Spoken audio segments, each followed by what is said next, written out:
সারদাকাণ্ডে কংগ্রেস সাংসদ আবু হাসেম খান চৌধুরীকে তলব করে জিজ্ঞাসাবাদ করছে সিবিআই।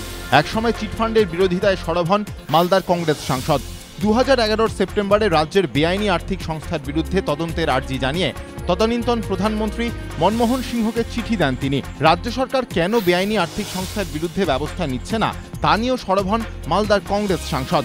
কিন্তু এরপর আচমকাই 2012 15ই মার্চ অবস্থান বদল করে প্রধানমন্ত্রীকে চিঠি লিখে সারদা রিয়েলিটিকে রীতিমতো সার্টিফিকেট দেন আবু হাসেম খান চৌধুরী। সিবিআই সূত্রে খবর, কেন তার এই অবস্থান বদল তা জানতে তাকে তলব করে জিজ্ঞাসাবাদ করছেন গোয়েন্দারা। সুদীপ্ত সেনের সঙ্গে তার আদৌ কোনো সম্পর্ক তৈরি হয়েছিল কিনা তাও খতিয়ে দেখছে সিবিআই। যাদবপুর বিশ্ববিদ্যালয়ে ফের পুলিশ আধিকারিকের উপস্থিতি ঘিরে নতুন করে তৈরি হয়েছে চাঞ্চল্য। কার অনুমতিতে পুলিশ বিশ্ববিদ্যালয় চত্বরে ঢুকলো? উপাচার্য কি তবে পুলিশি সাহায্যে ভেতরে ঢোকার চেষ্টা করছেন? প্রশ্ন বিশ্ববিদ্যালয়ের পড়ুয়াদের।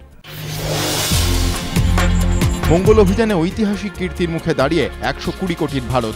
লাল গ্রহের কক্ষপথে ঢোকার মুখে মঙ্গলযান, যা সফল হলে মহাকাশ অভিযানের ক্ষেত্রে বিশ্বের সমস্ত দেশের মধ্যে একদম সামনের সারিতে চলে আসবে ভারত। এর আগে 5ই নভেম্বর 2013 দুপুর 2:38 পৃথিবীর কক্ষপথ ছেড়ে সফলভাবে মঙ্গলের পথে রওনা দেয় মঙ্গলযান। টুইটারে পোস্ট করে ইসরোর পক্ষ থেকে জানানো হয়েছে, বিজ্ঞানীদের হিসেব অনুযায়ী 300 দিনের বেশি পথ চলার পর রবিবার তা মঙ্গলের নাগালে।